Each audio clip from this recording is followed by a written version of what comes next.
Bom, hoje a igreja celebra o dogma, a verdade absoluta da Santíssima Trindade, que Deus é único, porém em três pessoas distintas: Pai, Filho e Espírito Santo. A liturgia de hoje, ela é de uma beleza, ela é de uma profundidade inenarrável. Tudo o que nós falarmos aqui ainda é uma gota no oceano infinito de quem é Deus e do que é a Santíssima Trindade. Mas eu queria começar lembrando uma coisa importante. Primeiro, Deus só sabe conjugar o verbo amar. Diga isso comigo. Deus só sabe conjugar o verbo amar. É preciso que nós, então, para entendermos um pouco melhor a Santíssima Trindade, que nós tenhamos o mínimo de conhecimento possível de Santo Agostinho. Santo Agostinho é quem vai nos ensinar, dentro de um contexto doutrinário, teológico, bíblico, que Deus é amor, por isso Ele é Trindade. Diga isso comigo, Deus é amor, por isso Ele é Trindade. Santo Agostinho, então, vai nos ensinar um pouquinho mais e dizer o seguinte: Deus é amante, amado e amor. Diga isso comigo, Deus é amante, amado e amor. É lindo tudo isso. E aí Santo Agostinho vai esmiuçar a Santíssima Trindade. Deus Pai é o amante, porque Ele é a fonte e o princípio de todas as coisas. Depois Santo Agostinho vai dizer: Deus Filho, a segunda pessoa da Santíssima Trindade, é Deus amado, porque Ele é que recebe todo este amor no primeiro momento do Pai, que é o amante. E aí Santo Agostinho vai um pouco mais para dizer que o Espírito é o amor com o qual o Pai e o Filho se amam. É lindo isso. Amante, amor e amado. Essa é a configuração da Santíssima Trindade. E quem somos nós diante desse Deus amor? Quem somos nós diante desse Deus que só sabe conjugar o verbo amar? Nós somos criados à imagem e semelhança de Deus. Isso todo mundo fala e todo mundo sabe. Qualquer criança já ouviu o pai dizer isso. Qualquer catequizando já recebeu essa informação do seu catequista. Esse é o básico. Eu fui criado à imagem e semelhança de Deus. Mas não basta apenas saber isso, porque é muito vago. É importante que nós entendamos, minha gente, que nós somos criados à imagem e semelhança de Deus, sim, mas fomos criados à imagem e semelhança de um Deus que é Pai, Filho e Espírito Santo. Portanto, nós temos as faíscas da Santíssima Trindade em nós. Se Deus é amor e Deus é amor, se Deus é amante, amado, amor, Deus sendo Pai, Filho e Espírito Santo, estando em profunda comunhão e intimidade entre pessoas, nós fomos criados à imagem de um Deus comunhão e não de um Deus solidão. Por isso que dentro de nós pulsa o tempo todo, a gente busca sempre estar com alguém, a gente busca sempre o convívio comunitário, familiar, porque Deus é família, porque Deus é comunhão desde toda a eternidade. E aí,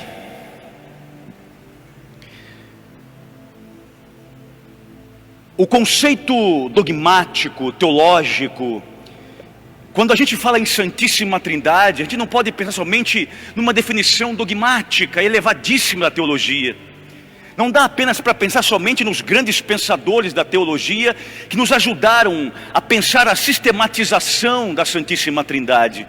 A Santíssima Trindade é muito mais do que um dogma. A Santíssima Trindade é muito mais do que uma verdade de fé. A Santíssima Trindade é muito mais que uma elucubração teológica. A Santíssima Trindade, minha gente, é algo que precisa ser experimentado por mim e por ti. A Santíssima Trindade é exatamente a experiência pessoal, interna, interior, que nós precisamos fazer o tempo todo.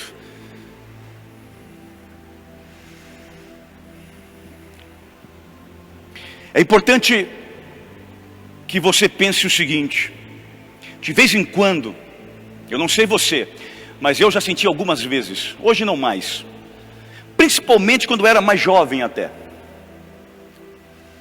Muitas e muitas vezes a gente se sente um nada. Tem dias que você olha para você mesmo e fala: meu Deus, o que eu estou fazendo aqui? Você olha para todos os lados e você olha para si mesmo e você encontra a expressão nada. Me sinto nada. E eu queria te dizer isso. Ainda que você, dentro dessa igreja, nesse momento, eu não sei como é que anda a sua vida pessoal, eu não sei como anda as suas relações humanas, eu não sei como anda a sua relação com Deus, eu não sei. Eu sei que você não está aqui hoje por acaso. Você não veio aqui simplesmente porque você acostumou a vir à missa às 5 horas da tarde. Não é por isso que você está aqui hoje. Você não veio aqui só cumprir um dever, não. Você está aqui porque o Espírito Santo te trouxe para falar contigo essa tarde. E se você em algum momento, esta semana, este mês, este ano, ano passado, esses dias, hoje, ontem, se sentiu um nada, lembre-se, ainda te resta tudo que é o amor que Deus tem por ti. E é este amor que vai te levantar, é este amor que vai te recriar, é este amor que vai te potencializar, é este amor que vai novamente pôr na engrenagem, te pôr em movimento. Se eu me sinto nada, resta-me Deus na minha vida. Diga isso comigo: quando eu me sinto nada, resta-me Deus na minha vida. Diga assim comigo: e um Deus que é Pai, um Deus que é Filho e um Deus que é Espírito Santo. Muito bem. Eu disse que a Santíssima Trindade é muito mais do que um dogma, que a Santíssima Trindade é muito mais que um conceito teológico, que a Santíssima Trindade é muito mais que uma elucubração teológica. Eu quero te dizer que a Santíssima Trindade é de fato uma grande experiência. Mas padre, como eu experimento a Santíssima Trindade? Como eu convivo com a Santíssima Trindade? O que eu tenho que fazer para ter esse encontro pessoal com a Santíssima Trindade? Aí vem o Evangelho, pegue o texto aí. Versículo 16 e versículo 17 de Mateus capítulo 28. Se você quiser ler junto comigo, seria legal. Olha bem o texto.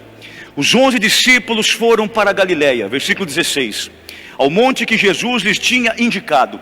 Quando viram Jesus, prostraram-se diante dele. Ainda assim, alguns duvidaram. Aqui está o problema, e ao mesmo tempo a solução. Eu não vou só te mostrar o problema em si, mas eu gosto de falar para ti sobre o problema, mas também te dar a solução ao problema. Isso é importante. É a matemática da teologia, é a lógica teológica. Vejam, duvidar significa que o coração está fechado. A dúvida aqui significa que mente, boca, os ouvidos e o coração estão extremamente fechados. Vejam, ainda alguns discípulos, vendo Jesus lá no monte, na Galileia, duvidaram que era de fato ele. Quando eu duvido, quando eu sou cético, quando eu sou fechado na minha lógica, no empirismo, na minha matemática, eu então não consigo fazer uma experiência transcendental, eu não consigo fazer uma experiência divina, eu não consigo fazer uma experiência com Deus. Existem dois tipos de dúvidas: a dúvida burra e a dúvida inteligente. A dúvida burra é aquela que a pessoa está diante da verdade e continua negando-a. Isso é burrice. A dúvida inteligente é mais ou menos uma expressão latina famosíssima de Santo Anselmo, que dizia: fides queris intellectum, uma fé que procura o entendimento, uma fé que procura conhecer a partir da investigação.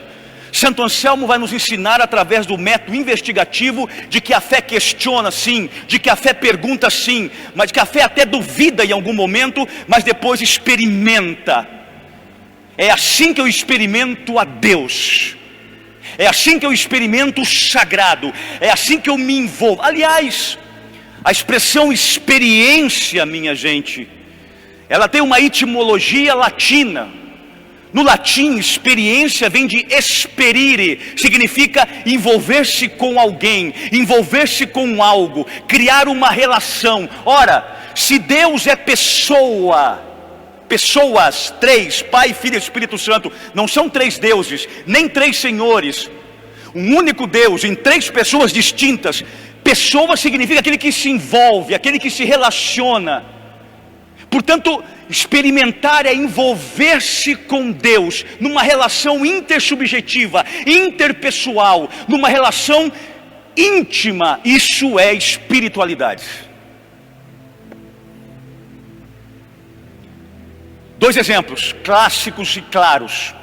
Santo Agostinho duvidou, questionou, mas depois experimentou.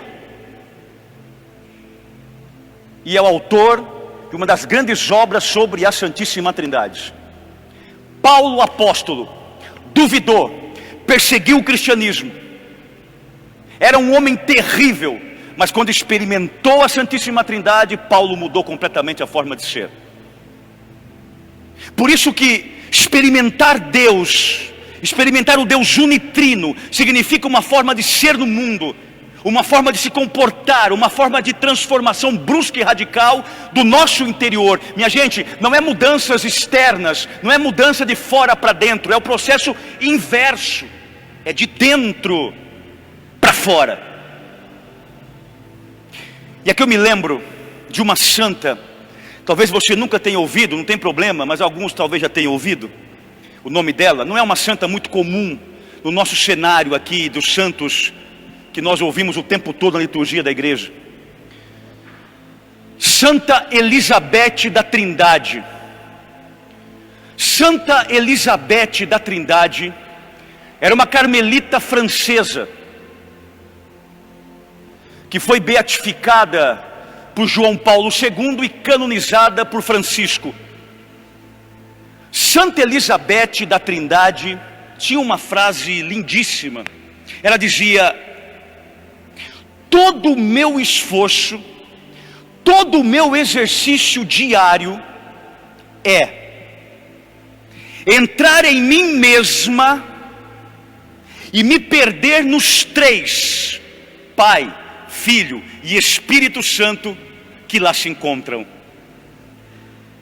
Santa Elizabeth da Trindade sabia ser habitada pela Santíssima Trindade. Por isso Santa Elizabeth era uma mulher que nunca viveu a solidão, porque era habitada pela comunhão das pessoas trinas, Pai, Filho e Espírito Santo. Escute, só vive na solidão quem quer.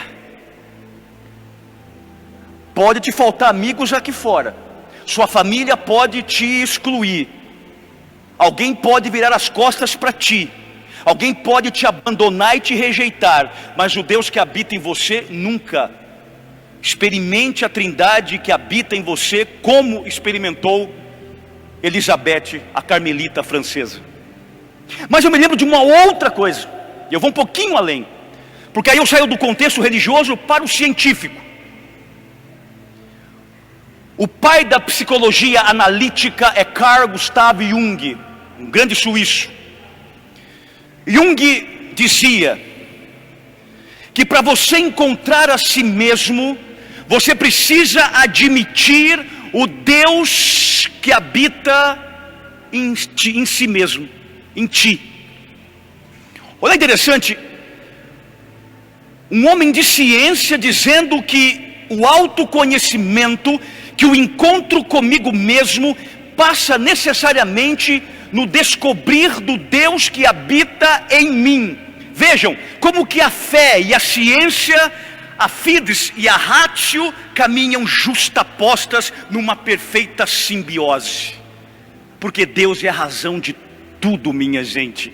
Eu não sei qual é a pergunta, qual é a tua interpelação. Eu sei que para qualquer pergunta que você faça, Deus é a tua resposta. A Ele uma salva de palmas.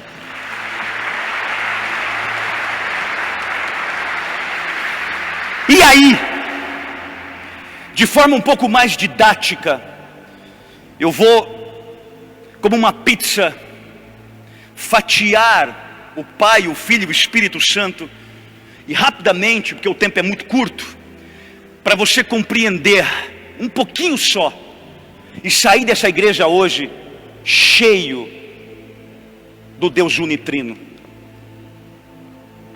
As respostas que você veio buscar hoje, elas chegarão para ti. A força que você veio buscar, hoje você a terá.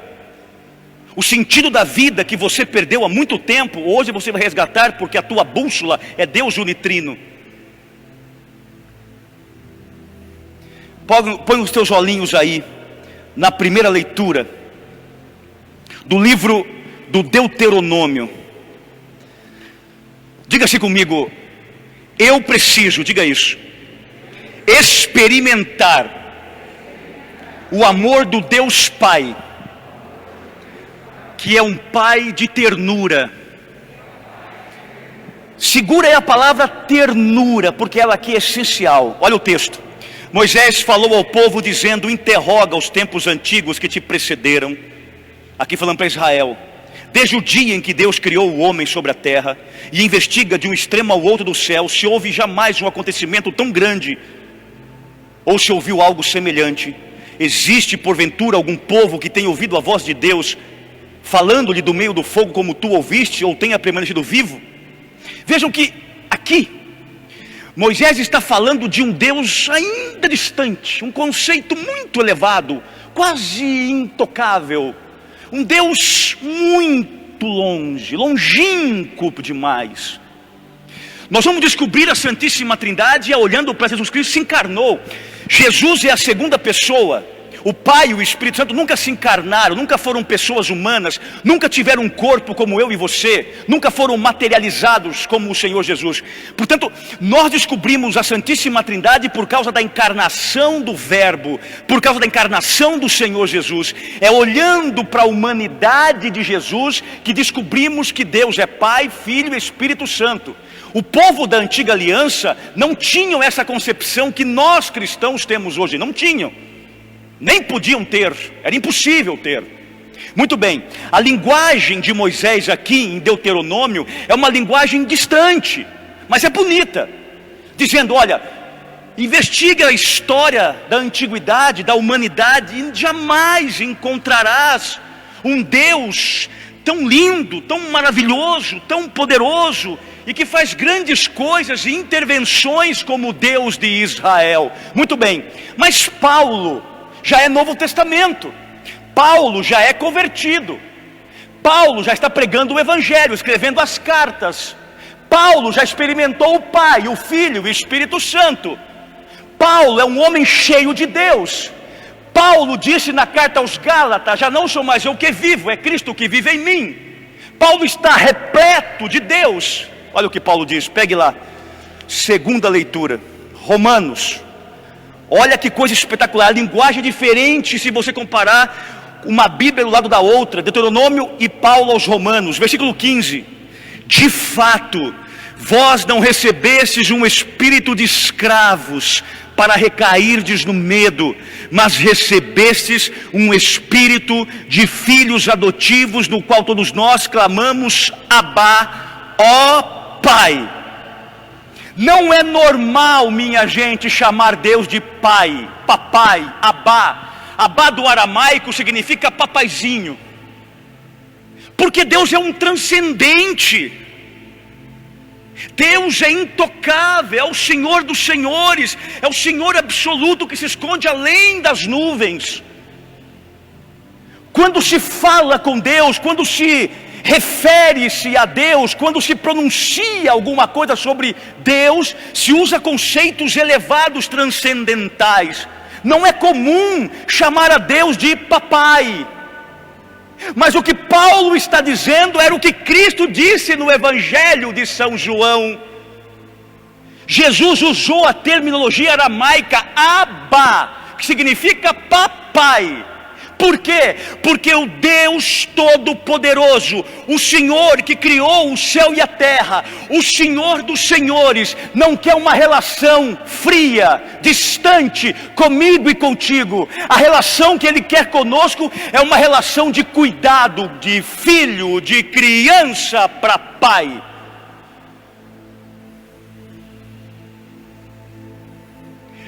O nosso Deus, por causa do Senhor Jesus que nos revelou quem era o Pai, nós aprendemos que o nosso Deus é um Deus terno.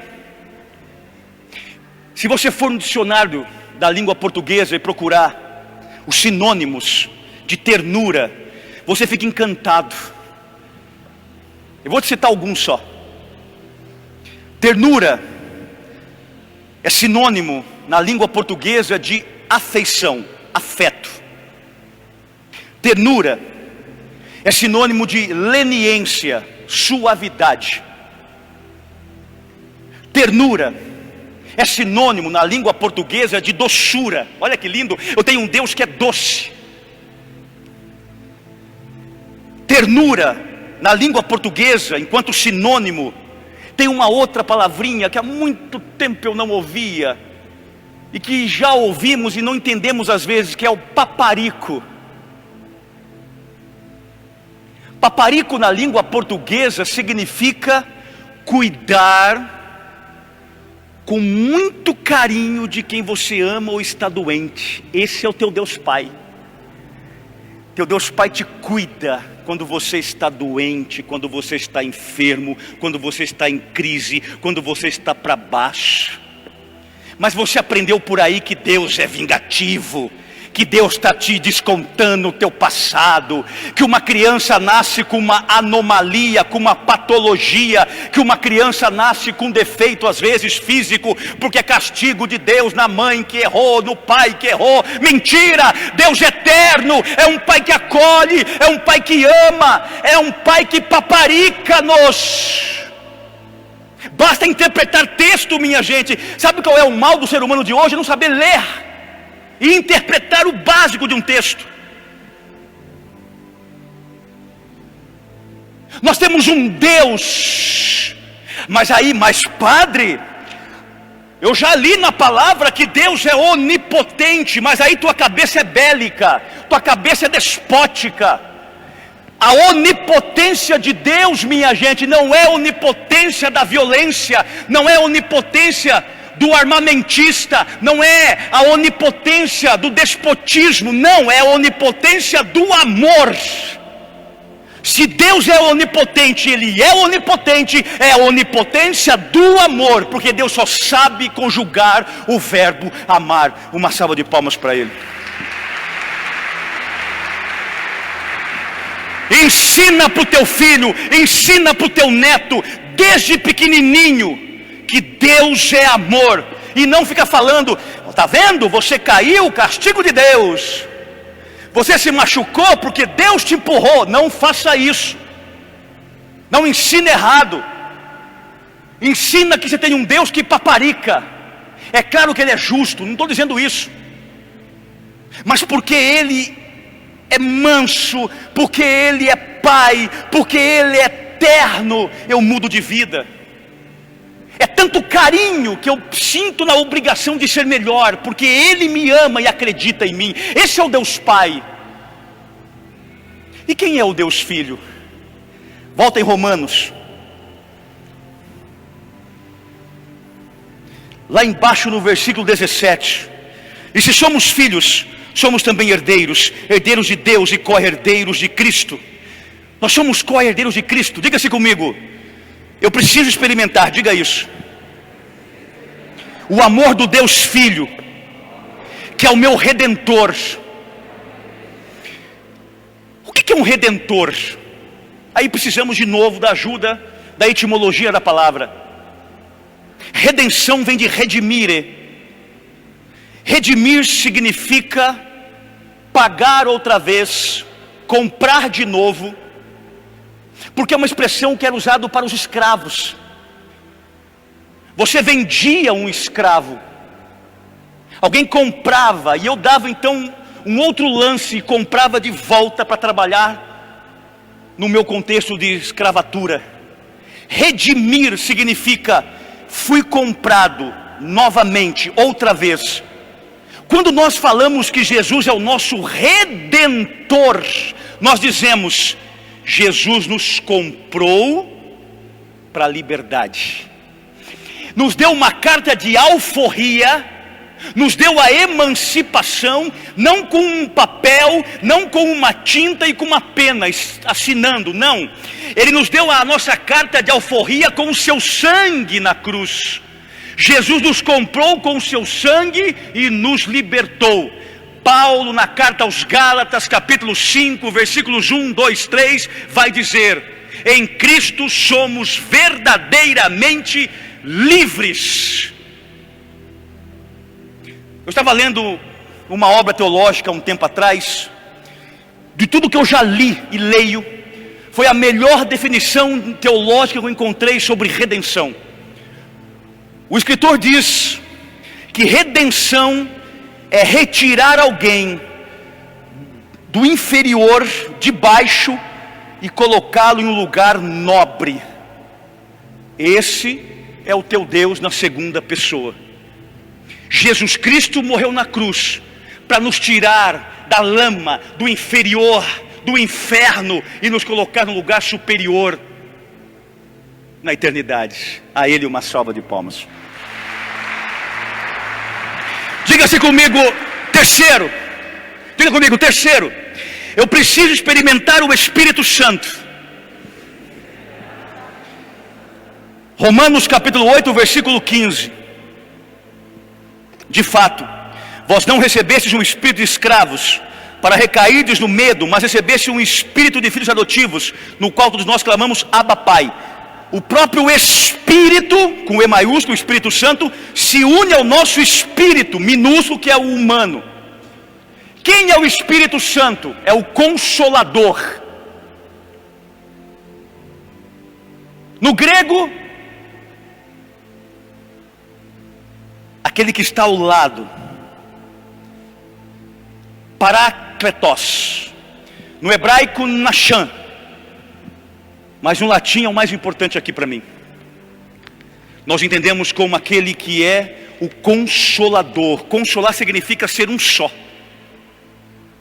O Espírito Santo é a terceira pessoa que se une conosco nas nossas fraquezas. Sabe por que você ainda não foi vencido?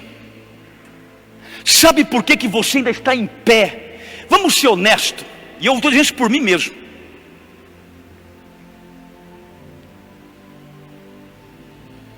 Muitos de nós aqui já nem deveriam estar aqui mais, em vida. Já éramos para estar morto há muito tempo. Pelas burradas que já fizemos. Pelas parcerias que já tivemos. Pelos erros que cometemos. Sabe por que você está aqui ainda que há as apalpadelas e há trancos e barrancos? Porque o Espírito Santo uniu a você. É o teu consolo, é o teu alívio, é o teu remédio, é o teu inspirador. Portanto, o Espírito Santo é aquele que me consola nos tempos difíceis, minha gente, que me fortalece para que eu possa vencer as tribulações que se apresentam na minha vida. Sabe por que você vai passar por essa tempestade que você está passando nesse momento? Porque o Espírito Santo já decidiu que vai passar contigo. Então você conheceu o Pai um pouquinho, o Filho e o Espírito Santo. A Ele uma salva de palmas. Conclusão.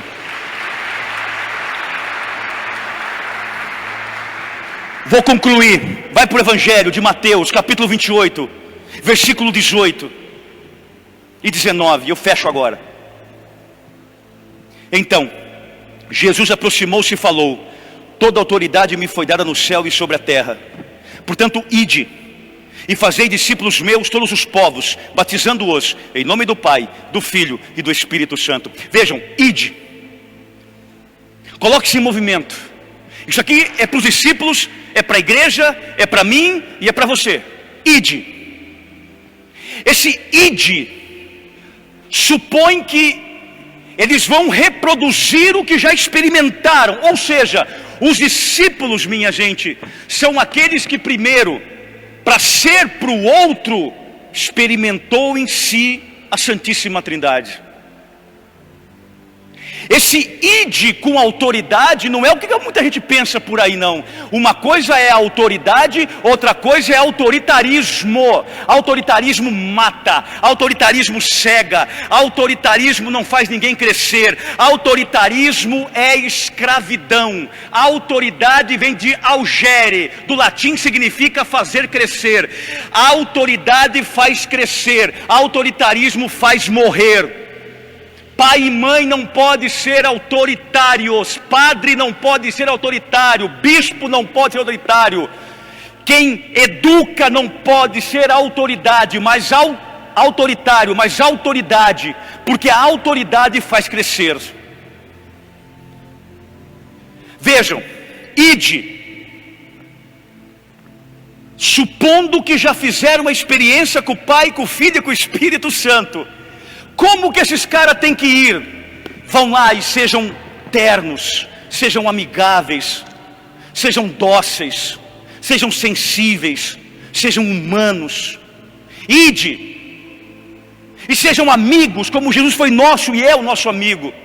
Ide, e seja o consolo na vida de alguém que está precisando do remédio de um abraço, do remédio de estar ao lado, do remédio da atenção, do remédio de um carinho. A Santíssima Trindade não é decorar, não, Santo Agostinho. Não.